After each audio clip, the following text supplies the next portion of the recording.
Please like, share, and subscribe. Wishing you happiness and good luck every day. So you want to be a stock market millionaire, right? But what if you're starting from scratch? Well, today we're going to break down the story and the lessons of Neeraj Joshi, a young investor who did just that, starting from a pretty humble background in India. We're going to distill his core principles into a guide you can actually use. Okay, let's get into it. Neeraj kicks things off with this really powerful idea. Think about it. Life, just like the stock market, has these insane highs and, well, some pretty brutal lows. But what's the one thing they have in common? They both keep moving forward. This whole perspective is absolutely key to his entire approach. It's not just about the numbers on a screen. It's about resilience. So how did this whole thing even start for him? Well, here's the thing. Neeraj wasn't some kind of investing prodigy. He was just a regular kid, totally confused about what to do with his future. Just like a lot of us. His story is really about finding a path when it feels like there isn't one. Now this is where it gets really interesting. Look at this timeline of his train of aspirations. You see the pattern here, right? From the army to officer to engineer, every single jump was driven by one thing, a bigger salary. This was never about a passion for one specific job. And this is the light bulb moment. He finally realized he wasn't chasing a career path, he was chasing financial freedom. He cut through all the noise and focused on the real goal, earning money. That one simple shift in thinking changed absolutely everything and put him on the path to discovering the stock market. But you need money to invest, right? So what did he do? He got scrappy. He started a YouTube channel, made these really unique videos that actually went viral. And get this, his very first paycheck was 19,000 rupees. And what did he do? He immediately invested more than half of it. That's some serious discipline right from day one. Okay, so that's the origin story. Now let's get into the actual strategy. Neeraj says that before you even think about what stocks to buy, you have to build a solid financial system for yourself. And it all boils down to 3 simple but really powerful keys.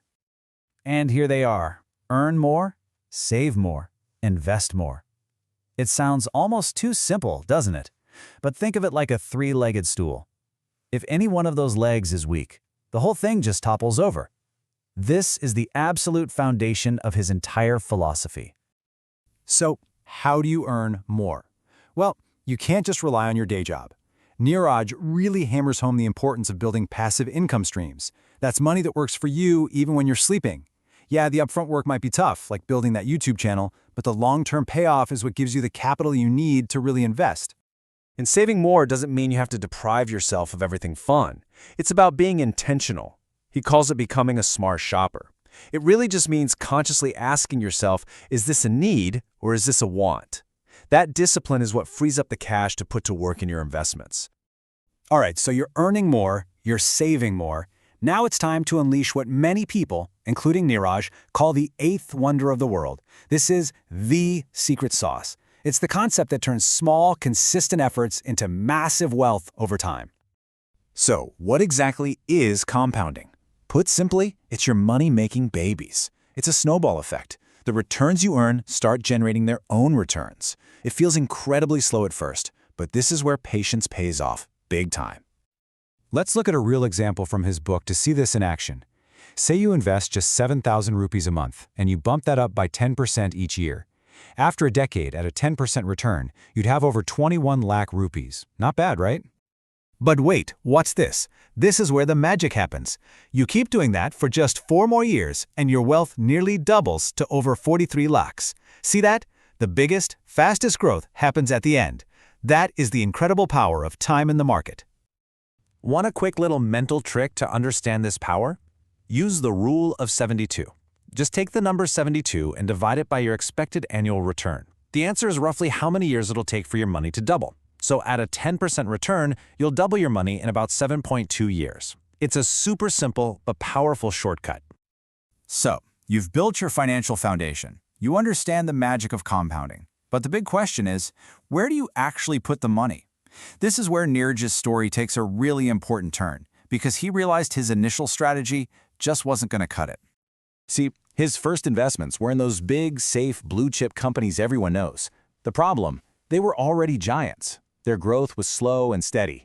He realized that to get the kind of explosive returns he was looking for, he needed to find the giants of tomorrow while they were still small.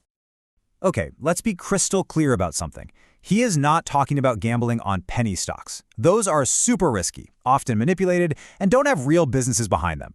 No, he's talking about small cap stocks, real companies with a market value under 5,000 crores that have genuine, explosive potential for growth.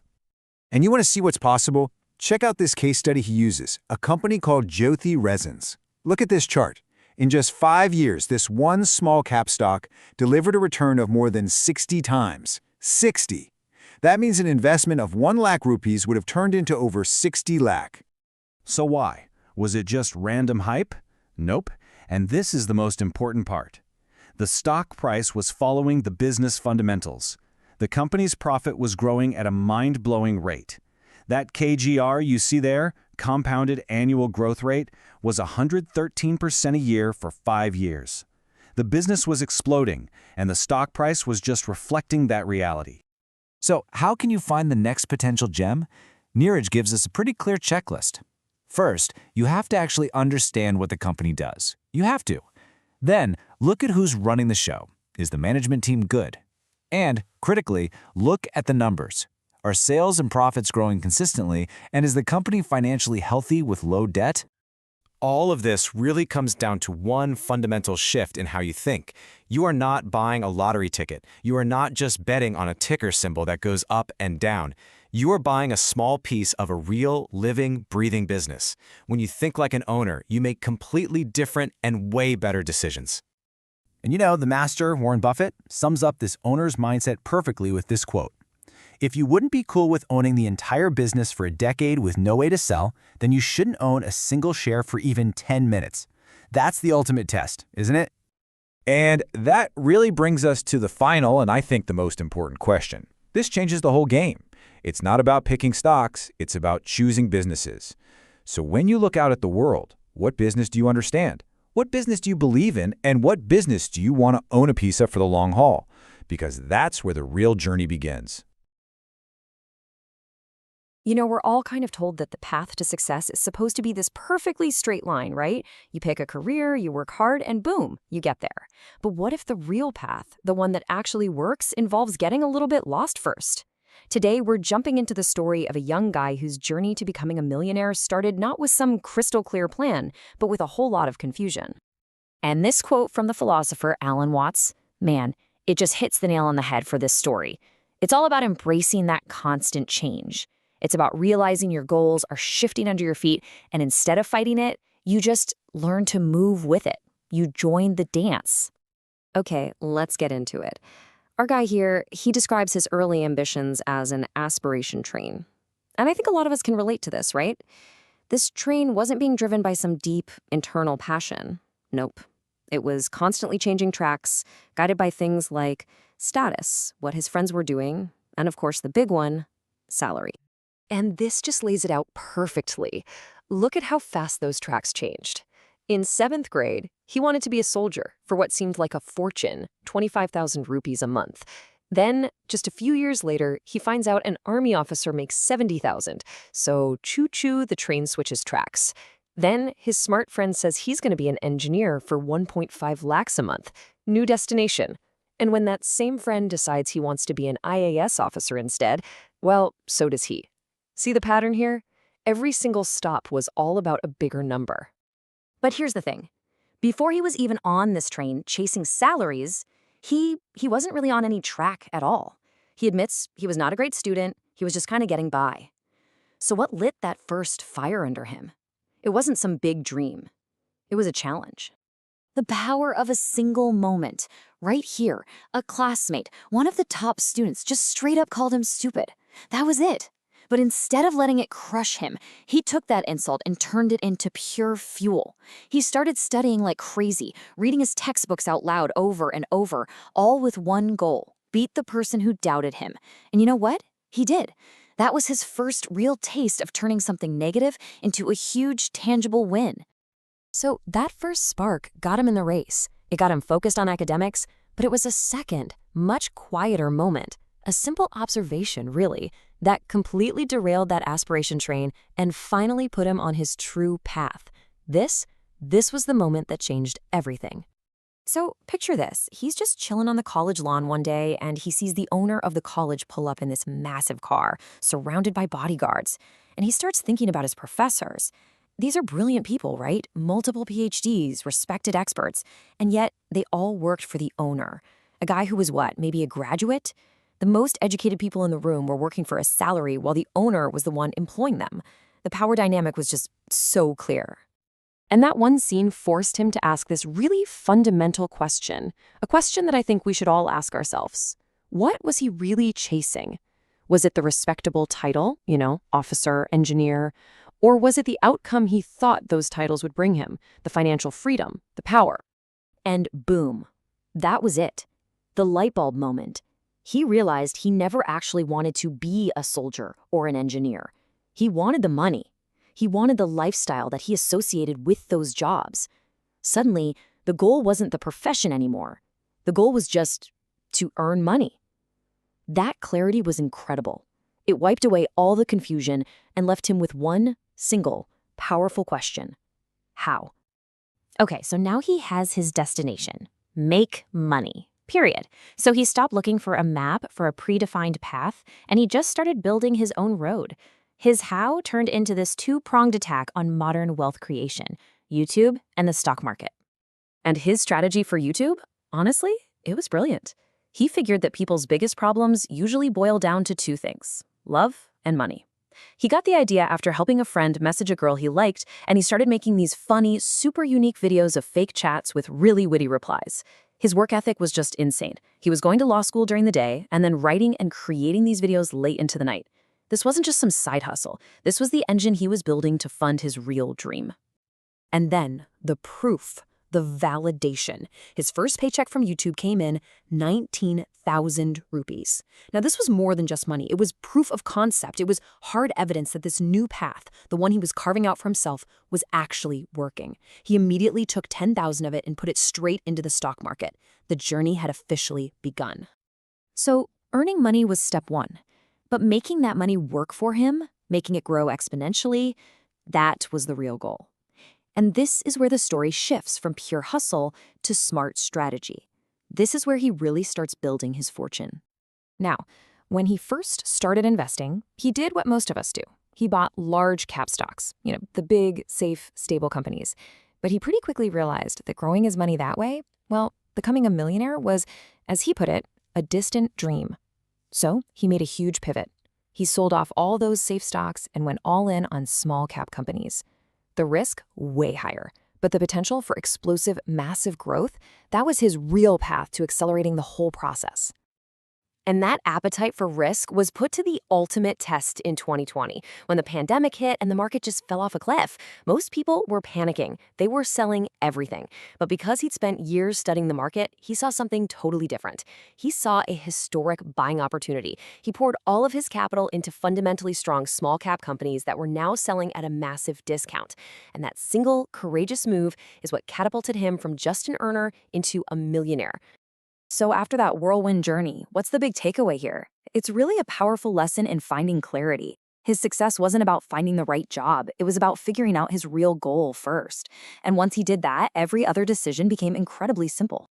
This quote from him just sums up his mindset perfectly. He says, "लोग पैसे कमाकर अपने शौक पूरे करना चाहते हैं, लेकिन मेरा तो शौक ही पैसे कमाना है," which basically translates to, people want to earn money to fulfill their hobbies, but my hobby is earning money. I mean, wow, when your main goal becomes your absolute passion, the line between work and play just completely vanishes.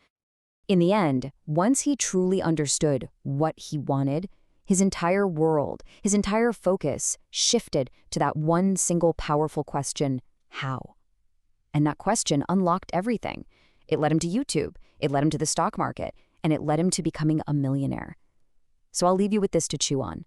What is the one question that will kickstart your journey? All right, let's talk about money. And I don't just mean paying the bills. I mean building real, actual wealth that lasts. It can feel like this huge, complicated thing, right? But today, we're going to break it down into a really simple, powerful system that can seriously change your financial future. So let's jump right in. So just take a second and be honest with yourself. Are you actually building a financial fortress for your future? Or does it feel more like you're just treading water, trying to keep your head up? If you're ready to get on some solid ground, you are in the right place. And it all starts with a simple 3-part framework. And here it is. It's that simple. Earn more, save more, and invest more. You know, you can think of these as the 3 legs of a stool.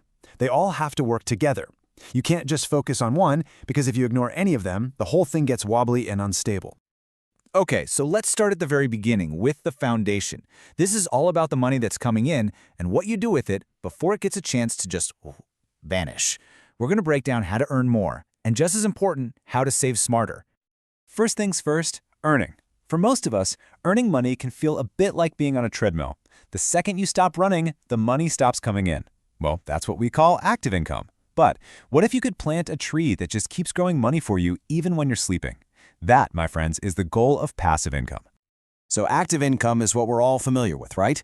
It's a straight-up trade. You give your time, your skill, your effort, and in return, you get paid. This is your salary, your tips, any money you make from a freelance project. The key thing to remember is, if you don't work, you don't get paid. Simple as that. Now this is where the game totally changes. Passive income. Look, this isn't about not working at all. It's about doing the work once and then getting paid for it again and again and again. You're building systems, like investing in stocks that pay dividends, or writing a book that earns royalties, that just generate money for you while you focus on other things. Yes, you only live once. We've all heard it, and we've probably all said it. Usually right before buying something we absolutely do not need. That whole YOLO mindset, it's probably the biggest enemy to the second pillar of our plan, saving. So let's talk about what saving really means. Let's make this super real. Let's say you skip just one extra chai and samosa a day. You know, about 50 rupees. It seems tiny, right? But over a whole year, that's more than 18,000 rupees. This just goes to show you that saving isn't about making these huge, painful sacrifices. It's all about the power of small, consistent habits adding up over time. So how do you get control of all this? With a budget. And listen, it doesn't have to be some scary, complicated spreadsheet. The goal is just to know where your money is going. That's it. This way, you're the one in charge. You're telling your money where to go. A little bit for investing, a little for emergencies, and so on, instead of just wondering where it all went at the end of the month. All right, so you're earning more, you're saving smarter. Now we get to the really magical part. This is where you take that money you've saved and turn it into a tiny army of workers that builds wealth for you 24/7. It's time to fire up the engine of growth.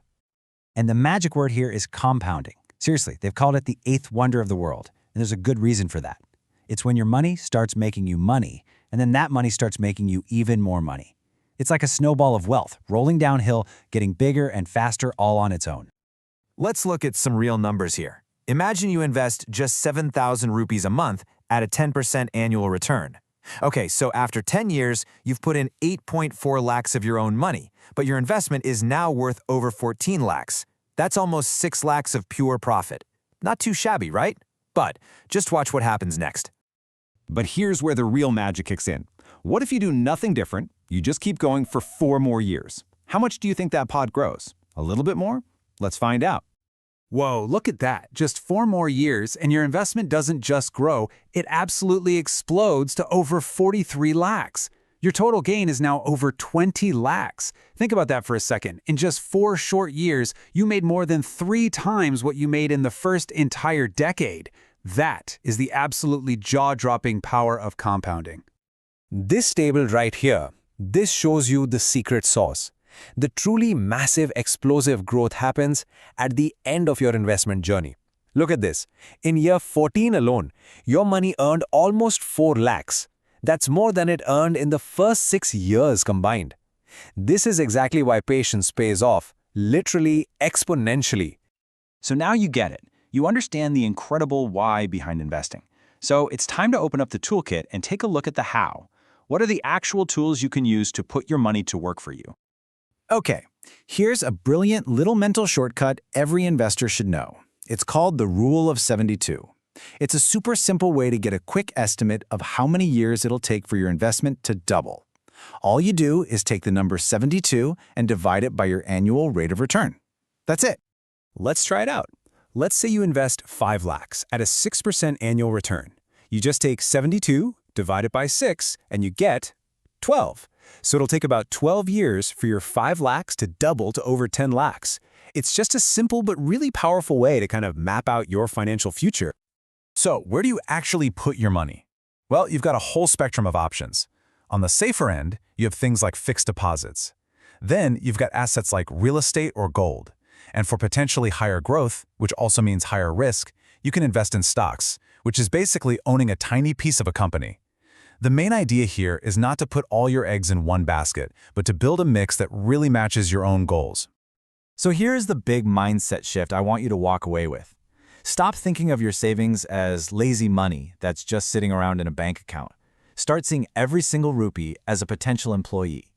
Your job is to be the CEO, and you need to give that money a job to do. And that job is to go out into the world and make more money for you. And that brings us to the final, and really the most important question of all. You now have the framework: earn, save, invest. You've seen the incredible, undeniable power of compounding. So the only question left is, what job are you going to give your money starting today? The choice and the opportunity is all yours. Welcome to The Explainer. Today, we're going to demystify the stock market, one of the most powerful wealth creation tools on the planet. But we're not starting with complicated charts and graphs. Nope. We're starting with a story about a small village and a single decision that, honestly, sounds almost too good to be true. So let's start with a big question. Can one single choice, one small action, really ripple out and change the lives of hundreds of people? Well, the answer is a huge yes. And to see how, we need to take a trip to a small town in India, which is where our story really kicks off. Picture this: Amalner, a simple village in Maharashtra. Back in the day, a new plant opened up, making everyday things like ghee, soaps, and cooking oil. For the people who lived there, it was just the local factory. Nothing more, nothing less.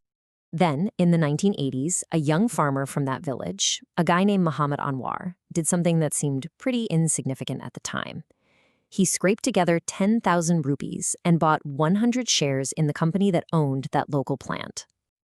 Okay, now fast forward a few decades. That 10,000 rupee investment, it had exploded into an absolutely jaw-dropping 848 crores.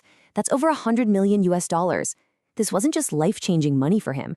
It lifted up his entire community, turning this once simple village into a town of millionaires. So, how on earth does a small-town investment turn into a fortune that lasts for generations? To figure that out, we need to pop the hood on this incredible story and see what it teaches us about how the stock market actually works its magic. You see, the company was called Western Indian Vegetables Product Limited. Yeah, a bit of a mouthful. It would later become the global tech powerhouse we all know as Wipro. But back then, the villagers who bought shares had no clue what was coming. They just thought, hey, it's the local company. Why not? So how do you get from 100 shares to, wait for it, 25.6 million shares? It's not sorcery. It's the power of bonuses and stock splits. Let me break it down. In 1981, they got a bonus. Think of it like a buy one, get one free offer from the company, which instantly doubled his shares. Then you have stock splits. This is where the company cuts the pizza into more slices. The pizza's still the same size, but now you have more smaller slices. Over decades, through all these bonuses and splits, which are basically rewards for being a loyal, long-term owner, that small handful of shares grew and grew and grew. To really, truly get this story, we've got to go back to square one. What did these villagers even buy? What is this thing we call a share? Well, the concept behind it is actually incredibly simple. Just think of a company as one giant pizza. When you buy a share, you're buying one slice. That's it. You now own a tiny piece of the entire pizza.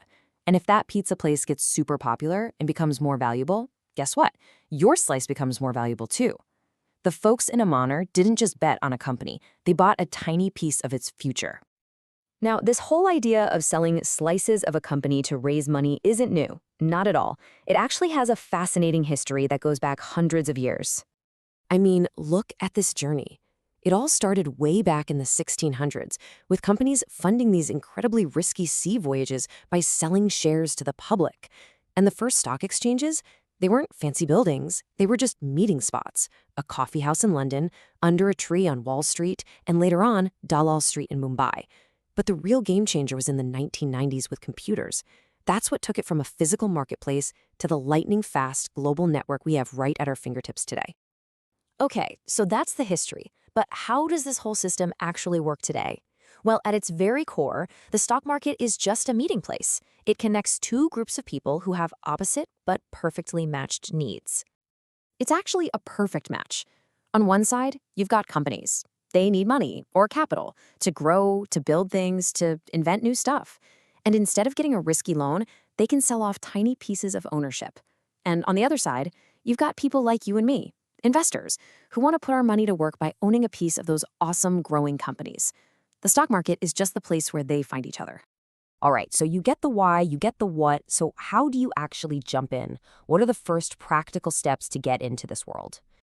Honestly, it's way simpler than you probably think. First step, you need to open something called a demat account. Just think of it as a secure digital locker where your shares are kept safe. And you open this account through a broker, which is basically the app or the company that lets you buy and sell on the actual stock exchange. Okay, so you're ready to pick a broker. But if you look online, wow, there are a ton of apps and services out there, right? It can be a little overwhelming. So how do you choose the right one for you? First things first, you gotta focus on the absolute essentials. These are the deal breakers. What are the fees? You need to understand every single cost. How secure is it? I mean, we're talking about your money here. Is it properly regulated by the right authorities? And maybe most importantly, if something goes wrong, can you actually get a real human to help you? Don't ever compromise on these basics. Okay, once you've got the essentials locked down, then you can look at the features that just make your life easier. Is the app easy to use or is it super confusing? Does it give you access to lots of different investments? Does it have tools and research to help you make smarter decisions? A really good broker doesn't just take your money, it helps you learn and grow. Now, for the biggest question of all, what do you actually buy first? Well, there's a powerful piece of advice for beginners. Start small and start with businesses you already know and use in your everyday life. Think about companies like Reliance, Tata, or ITC. You're buying a piece of a business, so it just makes sense to start with one you actually understand. And this quote, man, it just nails the entire point of the Amalner story, doesn't it? The goal was never about a quick profit. It was about long-term ownership. Real wealth isn't just about the money you make. It's about making your money work for you, creating something that can last for generations. The story of Amalner is just incredible. It shows how investing can literally reshape a community's destiny. And today, because of technology, the very same market that changed that small village is more accessible to you and me than ever before in history. So the only question left is, what will you do with that opportunity? You know, the stock market is huge, right? Thousands of companies. So how in the world do you find the one? Not just a good stock, but a real gem, a company that can deliver those truly life-changing returns? Well, that's the big question we're going to break down right now. Okay, let's kick things off with this powerful idea from Warren Buffett. See, this isn't about chasing quick wins or timing the market. It's a total mindset shift. It's about becoming a long-term owner of a real business. And when you start thinking that way, you notice something kind of funny about our own behavior. Seriously, just think about that for a second. We'll spend a whole week watching reviews and comparing specs for a new phone we're going to replace in 2 years, but then we'll throw our savings at a stock tip we heard like 5 minutes ago. And this habit, this weird disconnect, well, it leads a lot of people down a very dangerous road. Yeah, that road often leads straight here, to that corner of the market that whispers these incredible promises of turning a few thousand rupees into a fortune almost overnight. This, my friends, is the seductive and often treacherous world of penny stocks. So that's the official definition, but the real attraction, the thing that hooks people, is the super simple math. It's so easy to think, hey, if this 1 rupee stock just goes to 2 rupees, boom, I've doubled my money. But that simple math, well, it's a trap, and it's hiding a much harsher reality. And this slide really says it all. There's this massive gap between the promise and what actually happens. They're selling you this dream of getting rich quick with a low entry cost. But what you're often buying into is a massive risk of loss, a market that can be easily manipulated, and then when you want to sell, good luck. It can be incredibly hard to get your money out.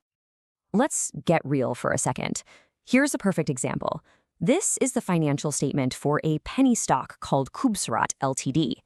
Now, for any stock price to go up and stay up, the company needs fuel, And that fuel is sales and profits.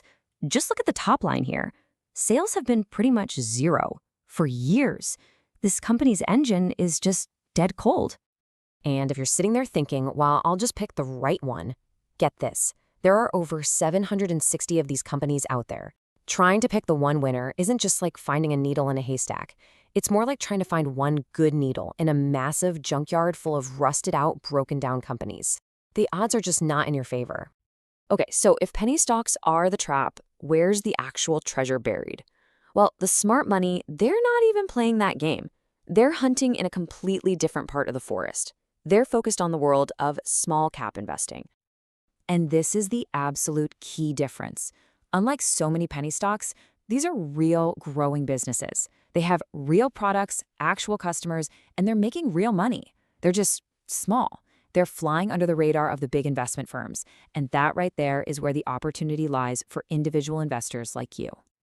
Now this is what a real engine looks like. Check out Jyoti Resins, a small cap company. Just look at these numbers. Sales growing at 37% and profits just exploding by 113%. Not just for 1 year, but annually, for 5 years straight. That's not just growth, that's some serious horsepower.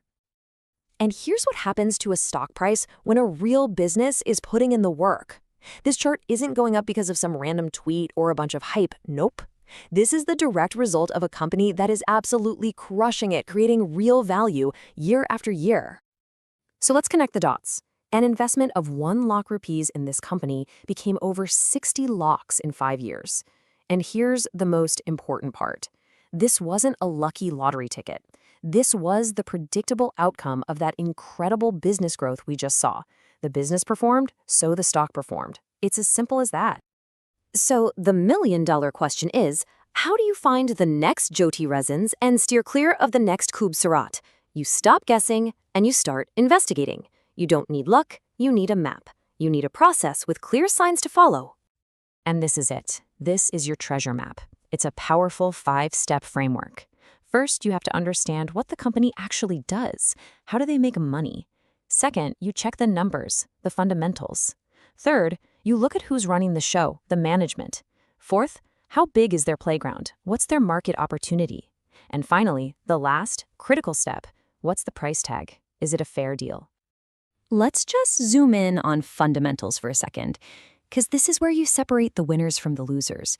These are your non-negotiables. You have to ask, is this company drowning in debt? Are its sales and profits growing consistently at a healthy rate, say over 15%? Is it actually making good returns on its money? These numbers don't lie. They tell you the real story. And please, whatever you do not forget this last step, valuation. You can find the best company in the world, but if you pay a ridiculous price for it, you're still going to lose money. Just look at Tanla Platforms. It's a great business, no doubt. But man, if you bought it at the absolute peak when the hype was through the roof in 2022, you got burned. The price you pay is absolutely critical. All right, let's zoom out and bring this all home. At the end of the day, when you strip everything else away, what is the real, fundamental difference between these two approaches we've talked about? It all boils down to this. On one side, you have penny stock gambling.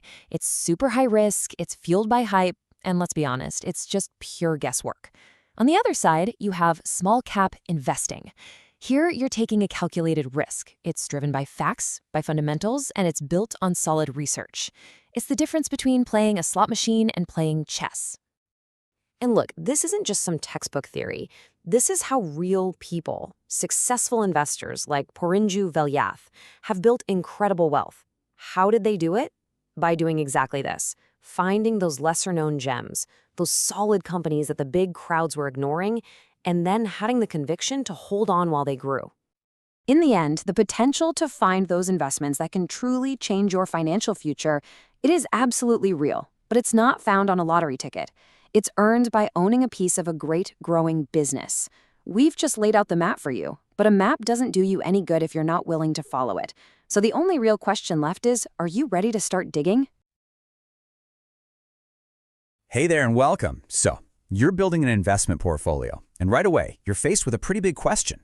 Do you chase the explosive growth of those smaller, more agile companies, or do you stick with the steady, reliable giants? Well, today we're going to dive right into that, breaking down the world of mid-cap and large-cap stocks. Let's kick things off with this, a really bold statement from investor Robert Rowley. The most popular investing products are the worst ones for investors. I mean, wow, that really challenges the common wisdom that you should just buy the stocks everyone's talking about. It forces you to look a little deeper, beyond the headlines. And that, of course, leads us to the big question. If the most popular stocks aren't always the best bet, then where are the real gems hiding? That is exactly what we're here to figure out. When you really boil it down, the choice between mid-caps and large caps is a classic tug of war. What are you looking for? Is it all about that potential for rapid growth, or are you trying to build a foundation of rock-solid stability? Here's a great way to think about it. Mid-caps are like agile speedboats. They're fast, they're nimble, they can change direction on a dime, and man, they can offer a thrilling ride.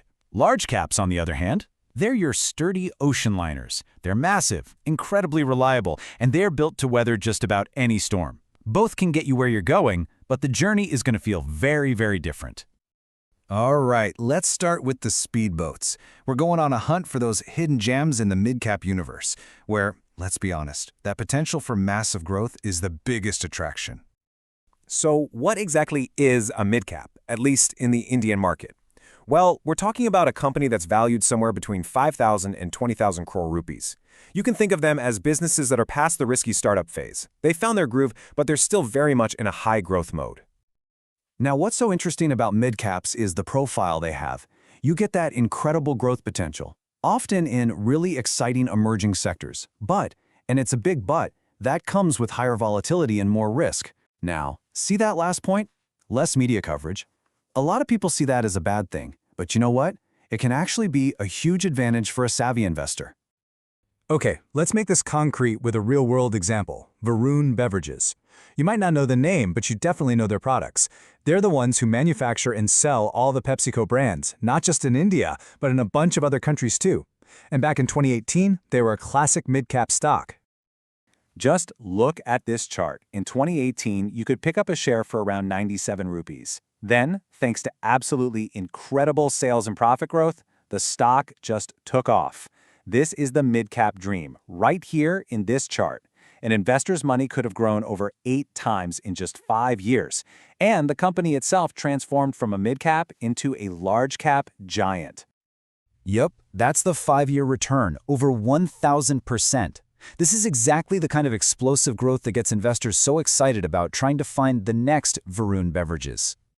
And this brings us right back to that point about media coverage. For a mid-cap, being out of the spotlight can be a real blessing. It gives you, the investor, a chance to do your homework and find these amazing, undervalued companies hiding in plain sight, long before the hype machine kicks in and drives the price way up.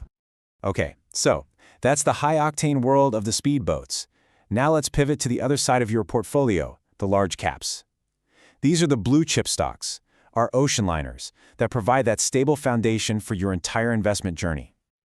Large caps are the household names. In India, these are companies with a market value of 20,000 crores or more. You know them, Reliance, HDFC, the big names.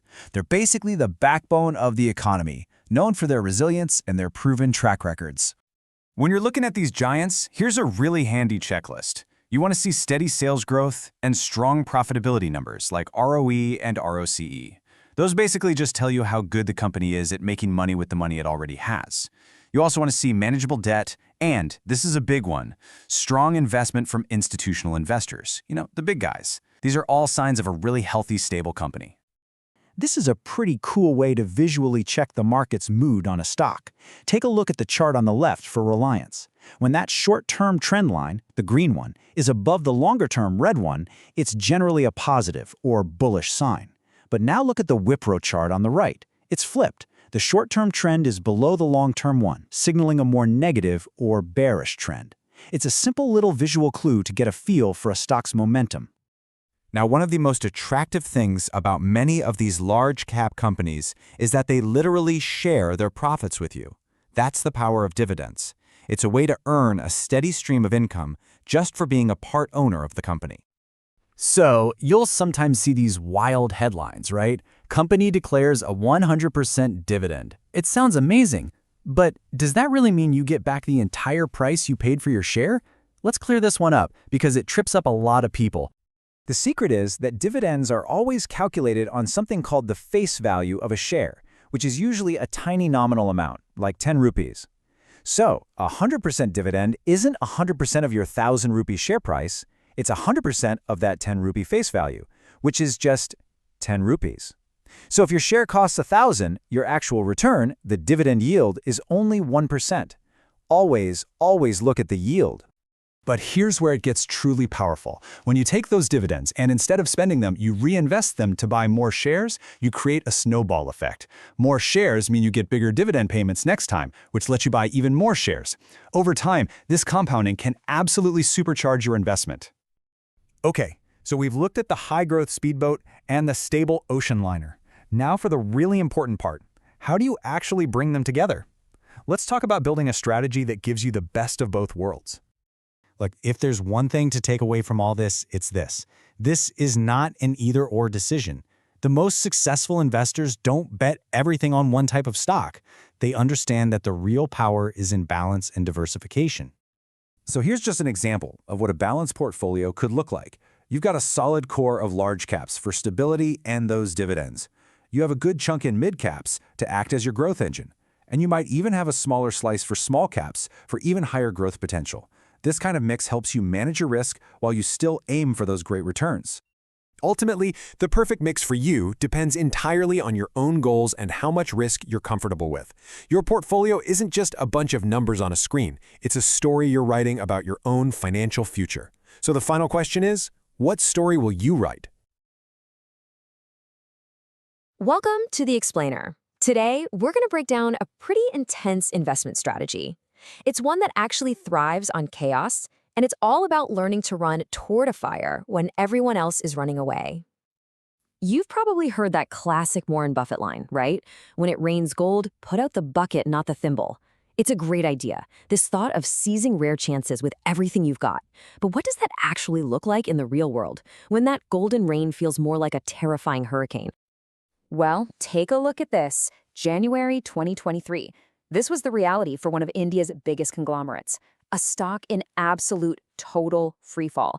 You could feel the panic in the air as investors were just dumping their shares as fast as they possibly could. So when you see a chart like this, what's your gut reaction? Sell, get out. For most of us, it screams danger. But for one investor, it sparked a completely different question. Was this a death trap? Or was this the chance of a lifetime?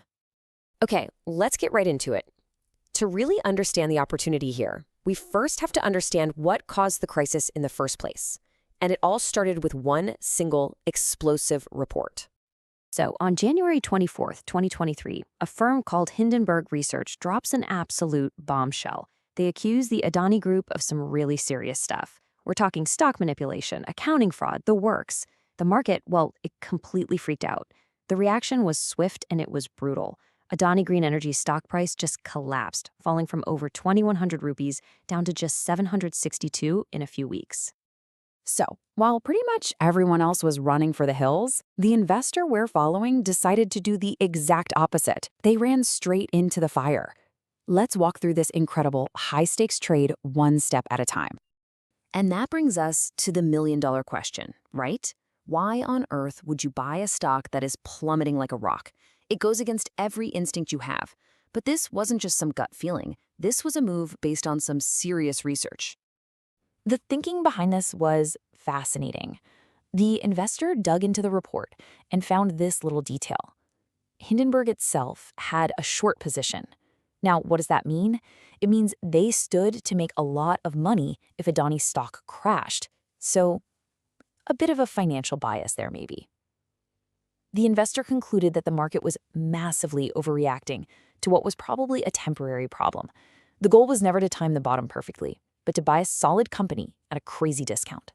So they put their money where their research was. An investment of 10 lakh rupees went straight into Adani Green Energy, right in the middle of the storm. I mean, talk about a contrarian move. And this is where your conviction is really tested. The stock didn't just turn around and bounce back. Nope, it kept falling all the way down to 462 rupees. Can you imagine the feeling of watching your big new investment sink even further into the red? At that lowest point, the portfolio was showing a paper loss of 2.5 lakh rupees. This is that moment of pure psychological pressure, where every bone in your body is screaming at you to sell and just cut your losses. But they held on, and, just as the research had suggested, the storm started to pass.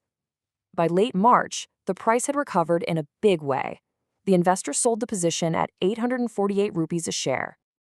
And the result of that gut-wrenching ride? A profit of 1 lakh rupees. A successful trade born from seeing an opportunity where everyone else just saw fear. But hold on, the story doesn't end there. The investor immediately took all that money and rolled it into another beaten-down stock from the same group, Adani Enterprises. Using the exact same logic, this second trade pulled in an additional profit of over 3 lakh rupees in just 2 months. And this whole saga just brilliantly illustrates this point from investor Vijay Kedia. He said, only 2 people can buy at the bottom and sell at the top. The first one is God and the other is a liar. See, the strategy was never about buying at the absolute lowest point. It was about buying when the price had become completely disconnected from the company's real value. Now, what's so important to get here is that the Adani situation wasn't a fluke. It was a powerful example of a pattern that happens in the market again and again if you just know what to look for. Just look here. On one side, you've got Adani. On the other, that's Reliance Industries during the COVID-19 crash. The reasons for the crises were completely different, but the pattern is almost identical. A sudden, sharp drop caused by an outside shock, followed by a strong recovery. And this pattern just keeps repeating. Take Finolex Industries. Its stock got nearly cut in half because of a temporary shortage of raw materials. In every single one of these cases, you have a fundamentally good company that gets hit by a short-term crisis, which in turn creates a long-term opportunity. Okay, so we've seen the examples. Now let's break this down into a clear, actionable strategy. How can you learn to spot these kinds of opportunities yourself? Well, it really boils down to this 4-step framework. First, you start with a stable, fundamentally strong company. Second, you wait for some external shock to cause a major price drop. Third, and this is the most important part, you do the research to confirm the problem is temporary. And finally, you invest with patience, ignoring all the noise and forgetting about trying to perfectly time the bottom. Being able to tell the difference between a temporary problem and a permanent one is everything. Temporary problems are things like media hype, supply chain issues, or election uncertainty. Permanent problems are way more serious. A broken business model, a disruptive new competitor, or, ironically, actual proven accounting fraud. Your research has to be good enough to tell the difference. You know, this strategy isn't just about spreadsheets and analysis. It's also about psychology. It requires a very specific mindset to actually pull it off successfully. Let's be really clear here. This is definitely riskier than just buying an index fund. It absolutely demands that you do rigorous, unbiased research. You have to have the stomach to see your portfolio in the red, sometimes by a lot without panicking. And above all else, patience is the absolute key. You have to give your idea time to play out. So, we'll leave you with this. The market will panic again. It's inevitable. And when it does, and you see those charts plunging into the red, what will you see? Will you see a reason to run away with the crowd? Or will you see gold raining from the sky and have your bucket ready? All right, let's dive into one of the biggest questions that every single investor faces. Do you go all in with one big, bold move, or do you play the long game, investing small, steady amounts over time? Well, today it's the ultimate showdown, lump sum versus SIP, and we're going to figure out which one comes out on top. So you're ready to start investing. That's awesome, but almost immediately you're hit with this massive choice. Do you take a big chunk of cash and put it all on the market at once? Or do you go for the slow and steady approach, investing a little bit, month after month? Believe me, the path you choose can make a world of difference for your money. You know, to really get a feel for this, let's turn it into a story. We're going to follow 2 friends. They have the same goal, but they take completely different roads to get there. It's all about their strategies, their choices, and how the unpredictable stock market treats them both. Okay, let's meet our 2 investors. First up, we have Suraj. We'll call him the all-in investor. His philosophy? Go big or go home. He's putting a large sum of money into the market all at once. And on the other side, we have Deep, the steady investor. His approach is all about discipline, investing a fixed amount, month after month, like clockwork. So let's just make sure we're all on the same page with the lingo. Suraj's strategy, that's called a lump sum investment. It's exactly what it sounds like, one large lump of money invested at one time. Deep's method is the systematic investment plan, or as you've probably heard it, an SIP. This just means you're investing a set amount on a regular schedule, say every month or every quarter. And now it's time for the main event. We're putting these two strategies head-to-head in a 3-round showdown. We're going to throw different market scenarios at them, good, bad, and ugly, to see which approach really has what it takes. Kicking things off with round 1, the rising market. This is the dream, right? Stock prices are just steadily climbing. For this round, both Suraj and Deep are putting their money into Reliance Industries over a 3-year period, where things were looking pretty good. Okay, so check this out. Suraj drops his entire 60,000 rupees in right at the start. He locks in that low initial price. Deep, on the other hand, invests 5,000 rupees each quarter. And because the stock price is going up, each time Deep invests, he's actually buying at a slightly higher price. This means his average purchase cost keeps creeping up over time. And the winner of round 1 is Suraj. By going all in early, he got to ride that entire wave up, bagging a very impressive 21.8% return. Deep did okay, but his 13.8% just couldn't keep up. So, lesson learned. In a consistently rising market, getting in early with the lump sum can really pay off. But what happens when the party ends? Let's move on to a much tougher challenge. For round 2, we've got a falling market. This time, our two friends are investing in Tata Motors during a pretty rough patch where the stock was heading south. Oof, in a market like this, let's be real, nobody's celebrating. But look closely at how much they lost. Suraj's all-in bet got crushed, leading to a painful 64.5% loss. Deep's SIP didn't magically make him money, but it acted like a shock absorber. His loss was smaller, at 57%. Why? Because he kept buying as the price dropped, which lowered his average cost and softened the blow. And now for the final round. This is the one that looks most like the real world. It's the roller coaster. A long-term, 8-year investment in Tata Motors that went through some incredible highs, a terrifying low during the pandemic, and then a massive recovery. Okay, this is where it gets really interesting. Suraj invested his 4.8 lakhs right at the beginning, at a pretty high price of 493. And then the market turned. During the COVID crash in 2020, the price absolutely plummeted to just 67. All Suraj could do was watch his investment shrink. But what about Deep? He kept right on investing his 5,000 rupees every single month. He was buying more and more shares when they were at their absolute cheapest. So after 8 long years, what was the final score? The results are, honestly, staggering. Suraj's lump sum investment just barely made it, with a 7.5% return. But Deep, who invested the exact same amount of money, just spread out over time, walked away with a massive 56% return. Let's put that in real terms. That's the difference between a 36,000 rupee profit for Suraj and a 2.7 lakh rupee profit for Deep. Wow. So what was Deep's secret weapon? It's a really powerful idea called rupee cost averaging. Just think about it for a second. When the stock was super cheap, his fixed 5,000 rupees bought him a ton of shares.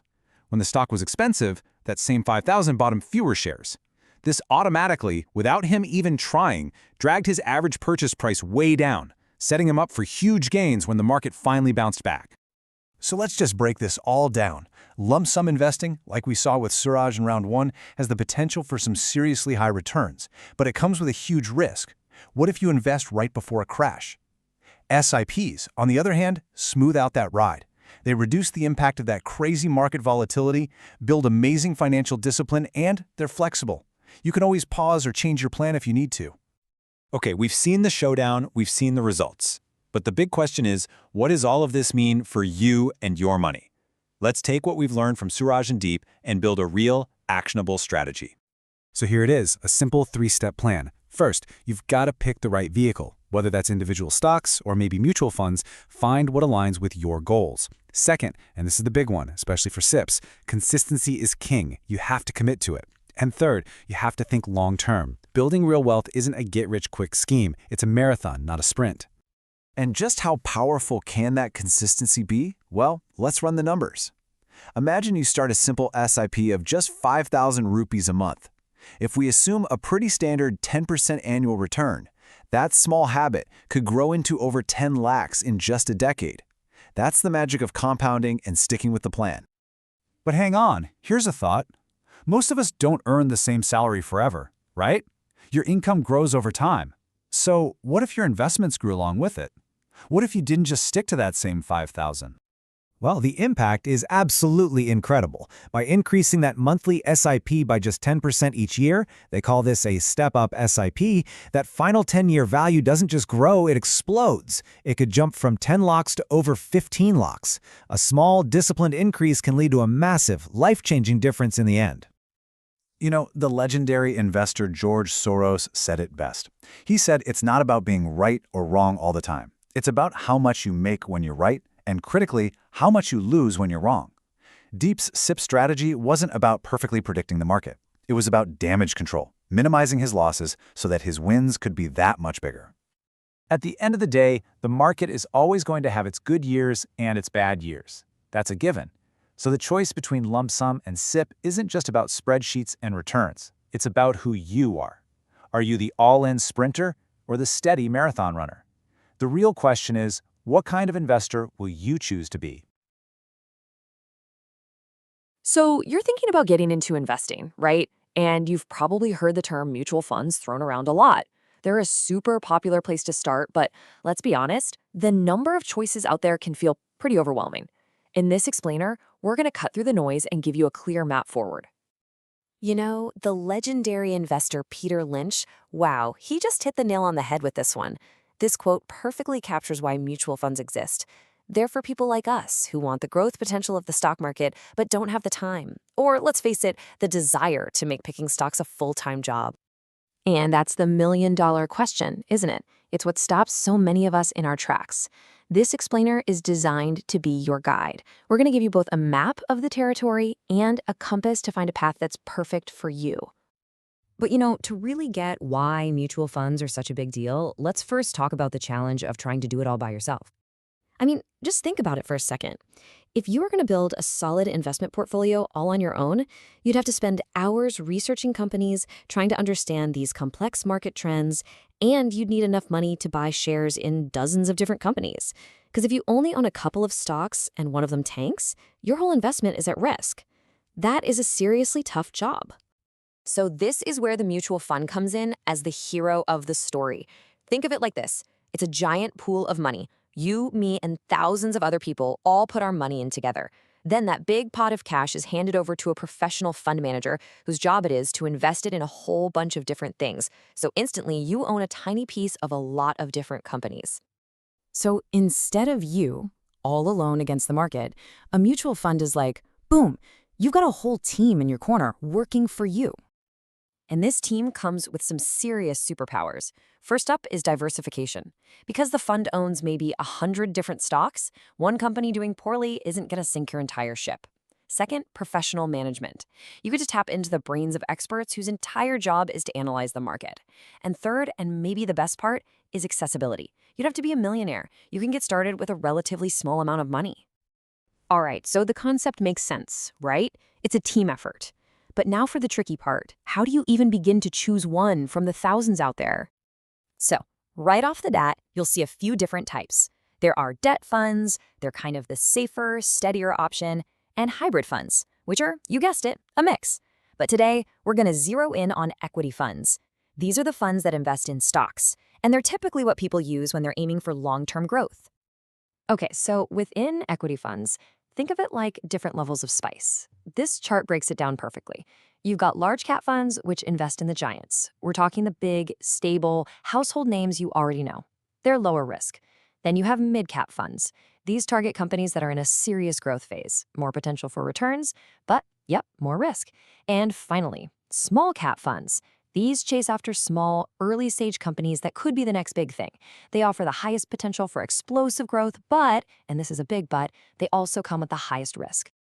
Now hold on, because there's this other category that's, well, it's a totally different beast. These are index funds. Their goal is really simple, but also really powerful.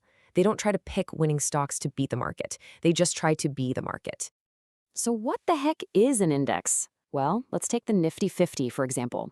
It's basically just a scorecard that tracks how the 50 biggest companies in the country are doing. A Nifty 50 index fund does one simple thing. It buys shares in those exact 50 companies. So if the Nifty 50 goes up 10%, your investment goes up by about 10%. It's this elegant, super simple, and usually very low-cost way to own a piece of the entire market. Pretty cool, huh? Okay, we've got all the pieces of the puzzle. Now comes the most important part, putting it all together to figure out what's right for you. And here's the secret sauce, the absolute key to all of this. The best fund isn't about what's hot right now. It's about two deeply personal questions. First, your investment horizon. How long are you planning to keep your money invested? Are we talking a few years or a few decades? And second, your risk appetite.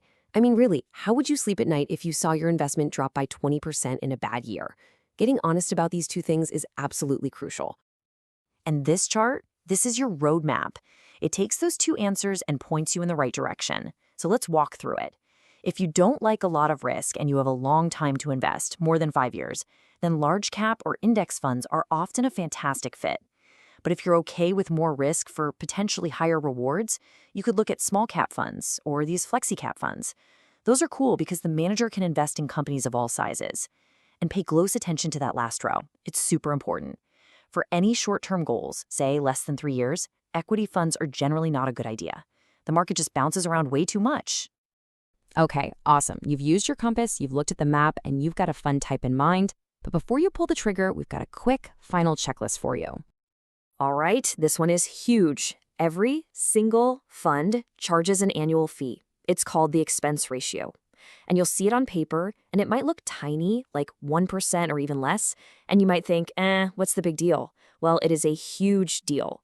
Over decades of investing, that little fee compounds and can take a massive bite out of your returns. So let me say it again. When you're comparing two similar funds, the one with the lower expense ratio is almost always the better choice. Period. And speaking of saving money on fees, here's a pro tip that can literally put more money back in your pocket. See, you can buy funds in two ways. A regular plan, where you go through a broker who gets a commission, or a direct plan, where you go straight to the fund company. That regular plan commission gets baked right into your expense ratio, making it higher. The direct plan cuts out that middleman, so there's no commission. That means a lower expense ratio, and over many, many years, that means more money for you. It's really a no-brainer. Okay, but let's be real for a second. Mutual funds are great, but they're not perfect. It's super important to know the downsides too. First, those costs we just talked about, they can really add up. Second, you give up control. You're handing over the keys to the car. You don't get to tell the fund manager what to buy or sell. Third, you're still exposed to market risk. And let's be crystal clear. If the entire stock market has a terrible year, your fund is going down with it. There's no escaping that. And finally, some funds have liquidity constraints, which means there might be a lock-in period where you can't sell your investment. So there you have it. We've gone from the why, the challenge of investing alone, to the what, the solution that mutual funds offer, and finally to the how, using your own personal compass of risk and time to find your way. You've got the map, you've got the compass. The only question left is, which direction will you choose to start your financial journey? Risk management. You hear that term all the time, right? But what does it actually mean for you, for your portfolio?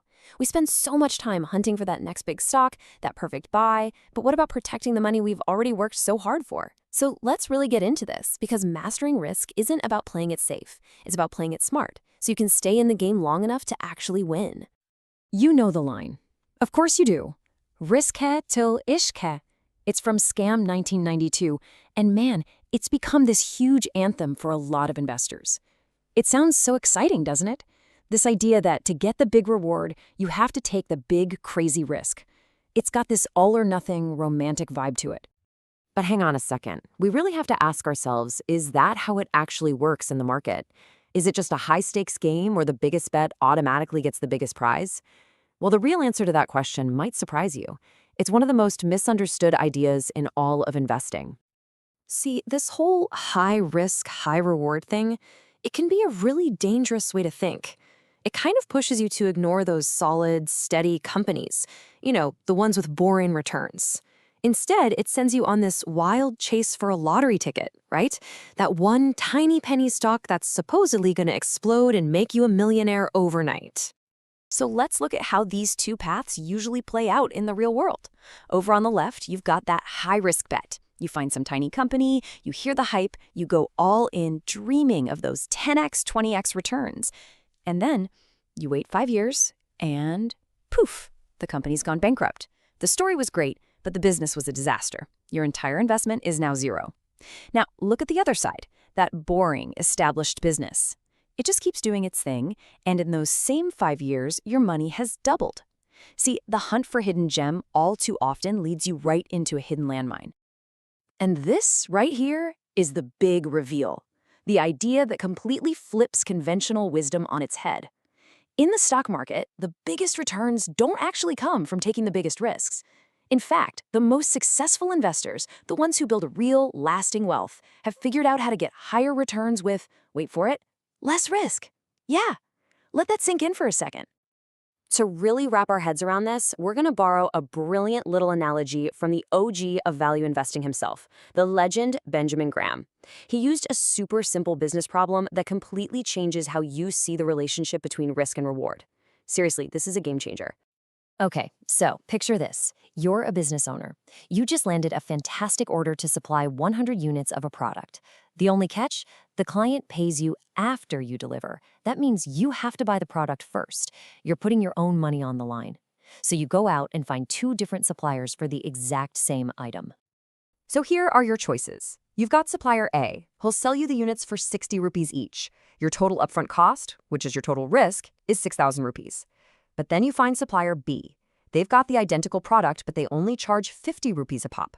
Your total risk with them is only 5,000. Same product, same order. Who do you go with? I mean, it's a total no-brainer, right? You go with supplier B every single time. And just like that, you've made a decision to take less risk, you've put less of your own cash on the table, you've lowered your potential loss if for some reason the deal falls through. It's just the smart, logical thing to do. And here it is, the punchline. By picking the path with lower financial risk, you have also guaranteed yourself a higher potential reward. Because your costs are lower, your profit margin is automatically bigger. Less risk led directly to more reward. That's not some stock market magic trick, it's just good business. And good investing is nothing more than good business. Okay, so to find those supplier B deals in the market, we first have to understand what we're up against. You see, not all risks are created equal.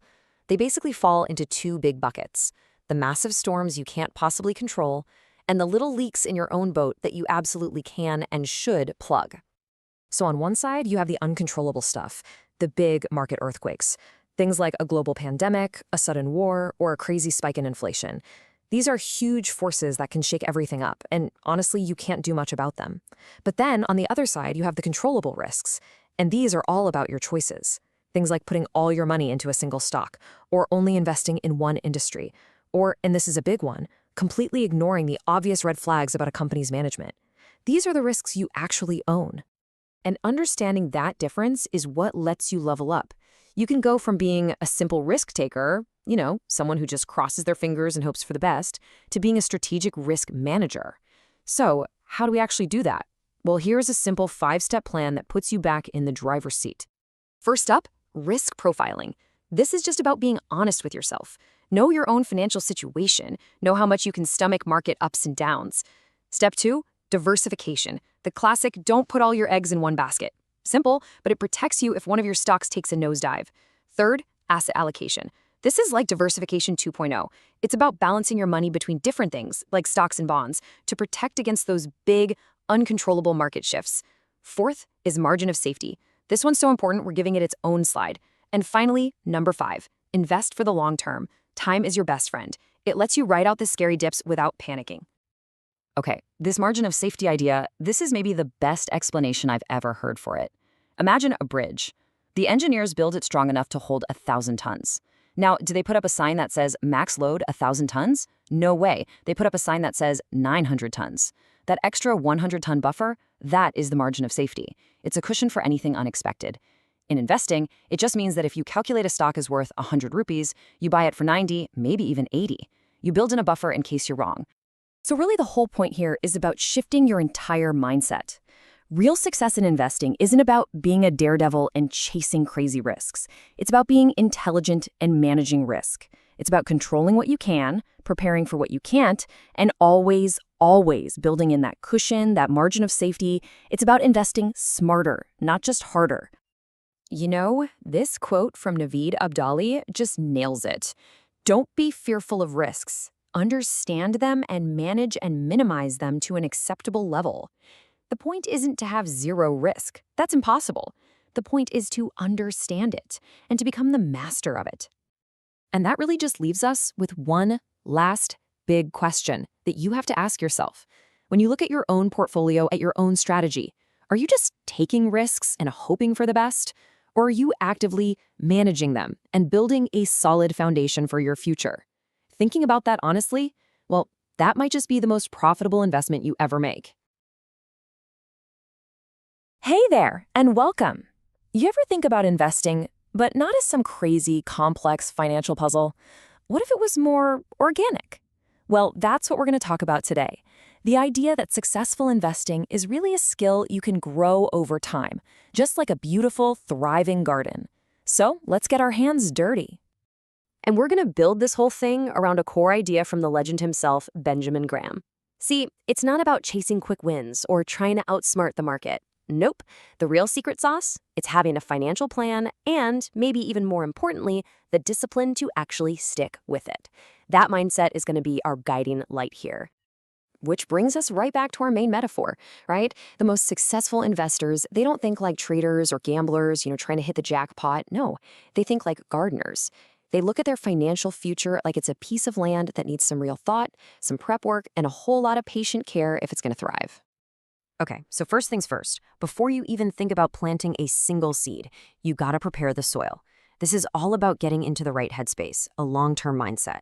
It's about creating that fertile ground where your investments can actually take root and grow. And that leads us to a really clear point. Investing is a marathon. It's absolutely not a sprint. Your goal isn't to find some stock that just explodes overnight like a firework. Nah, it's about finding those strong, healthy seeds, companies with solid business models, a real edge that can just steadily grow and blossom for years and years to come. All right, so our soil's prepped, we've got the right mindset. What's the first actual step?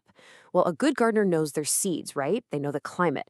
And for an investor, that's all about research. It means you got to be committed to really understanding what you're buying, knowing your seeds, and keeping an eye on the bigger picture, the whole economic environment. And what's so important here is that research isn't just, a quick glance at a stock price. It's real, hands-on work. Yeah, you've got to dig into the financial statements, but it's more than that. It's about understanding the story behind the business. Who's running the show? What makes them special? It's really the whole shebang. And look, this is not a one-and-done thing. Staying aware is an ongoing job. It's kind of like a gardener who's always sharpening their tools. You got to be reading, listening, talking with other investors. All that stuff makes you smarter and helps you spot those opportunities that maybe other people just aren't seeing. Okay, let's move on to principle number 2. Think about it. A smart gardener would never, ever bet their whole harvest on just one type of crop, right? Because if one little pest comes along, poof, it's all gone. Well, guess what? It's the exact same idea in investing. This whole strategy has a name, and it's called diversification. It's a really simple idea, but it's so powerful. It's the old don't put all your eggs in one basket saying. Or for us, don't put all your seeds in one plot. When you spread your investments around, you're building a safety net, a buffer, just in case one of them takes a nosedive. And this slide just lays it out perfectly. On the one side, you've got massive risk. All your hopes are pinned on one thing, and one bad break can wipe you out. But on the other side, you've got managed risk. Sure, some of your plans might struggle one year, but others are going to do great. That creates balance, and it protects your whole garden. All right, now we're at step 3. And honestly, this might be the toughest one. You've done the hard work of preparing the soil, you've planted a nice variety of seeds. Now for the really hard part, having the discipline to just water them, tend to them, and let them grow. So, let me ask you something. When you think about what really makes money in the market, what's the most powerful force you've got on your side? Is it being some kind of genius stock picker? Having a secret formula? The answer, it's time. And to really use the power of time, you need patience. So much patience. Your investments are just like seeds. They need time to grow. Freaking out when the market dips is like digging up your seeds every day to check on them. You just can't do it. You've got to fight that impulse and just trust the work you've already done. And patience goes hand in hand with being consistent. Sticking to your plan, month after month, that's like giving your garden a steady supply of water and nutrients. And that is what lets the magic of compounding kick in. You know, that amazing thing where your earnings start making their own earnings? It's just incredible how it builds over time. So here's the bottom line, the most important takeaway. Forget about timing the market. Seriously, trying to guess the highs and lows is a game that almost nobody wins. What really, truly matters is time in the market. Just being invested, staying the course, and letting that compounding engine just work its magic for you. Okay, so after all that, the research, spreading things out, being patient, what's the big payoff? What's the reward for all that work? Well, now we get to the best part, the harvest. And I really don't think anyone's ever said it better than Warren Buffett right here. The financial security, that peace of mind you want in the future, it's a direct result of the smart seeds you plant today. It's all about planting a tree now, so that someday you or someone you care about can sit in the shade. And that pretty much wraps us up. We've talked about the big three: doing your research, diversifying, and being patient. So really, there's only one question left, and it's the only one that actually matters. When you look at your own financial garden, what are you going to plant today? So looking ahead at the next decade, where are the biggest opportunities in the Indian economy? That's exactly what we're going to break down today. We're explaining the key sectors that are really poised for some major growth, digging into the powerful trends that are shaping India's future. You know, this quote from Jamin Shah really sets the stage perfectly. Our goal here isn't to chase the latest hype. It's about finding those spots where the potential reward truly outweighs the risk. That's a strategic lens we're going to be using as we look at all of this.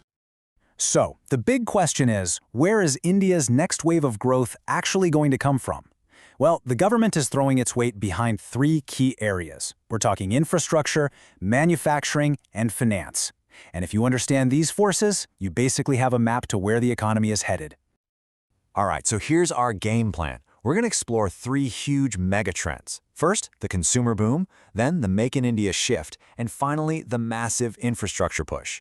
And then we'll wrap it all up with the key investing takeaway for you. First up, let's talk about the absolute powerhouse that is the Indian consumer. I mean, you've got a young population, incomes are going up, and that's creating this formidable economic engine of domestic demand. So let's look at the sectors that are benefiting directly from this. Think of it this way. Financing is the fuel for the whole economy. And right now, it's the private banks that are really in the driver's seat. They're outperforming the public sector banks, and it really comes down to this. They're just more efficient with their lending and, frankly, better at managing risk. What does that mean for them? Fewer bad loans, and you guessed it, higher profits. But hey, the opportunity isn't just in the big traditional banks. Growth is absolutely exploding in other areas too.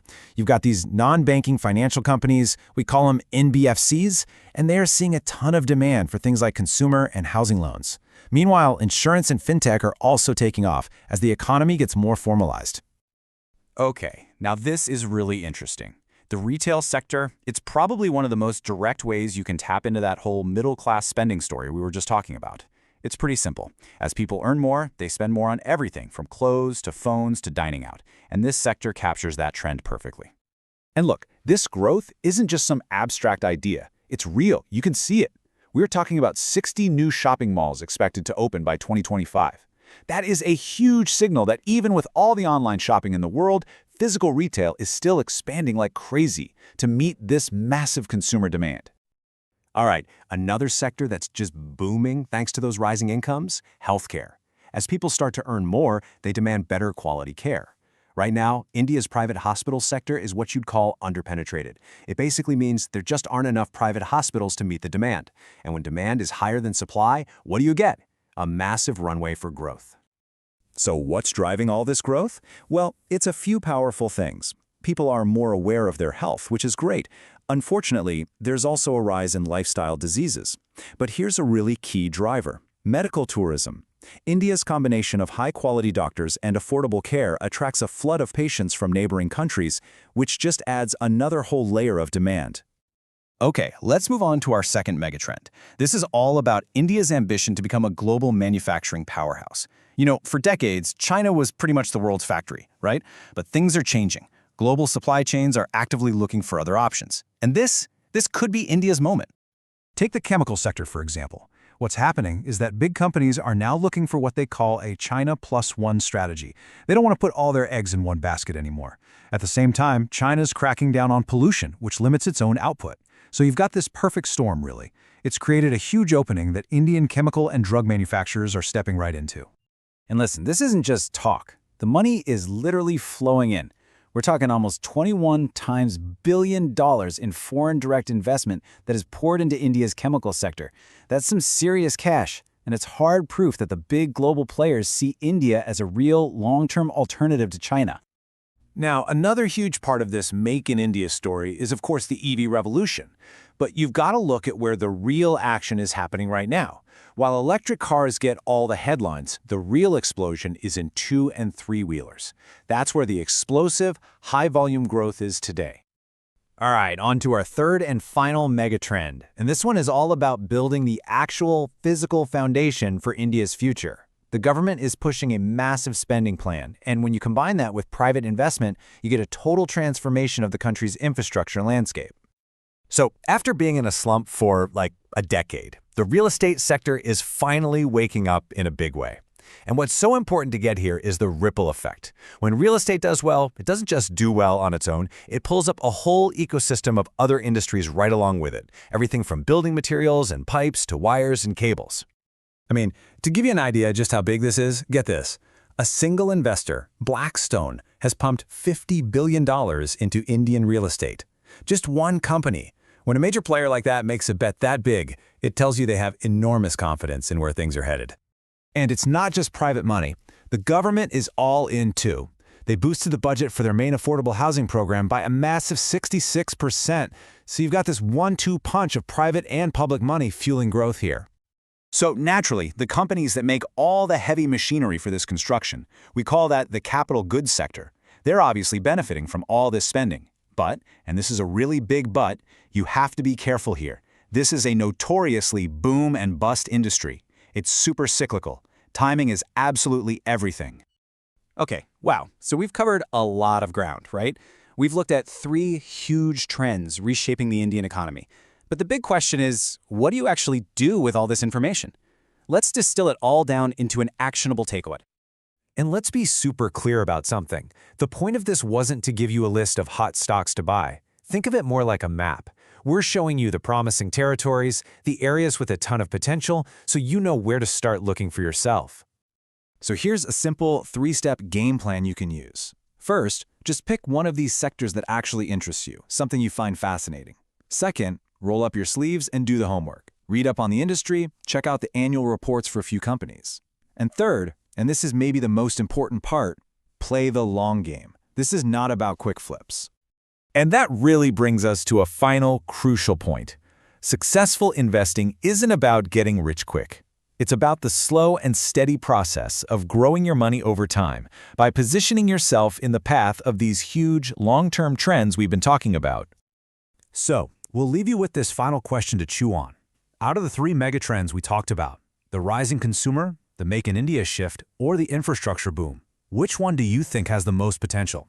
Each one has a really compelling story, and honestly, there's no single right answer. The best one is the one that you've researched and truly believe in.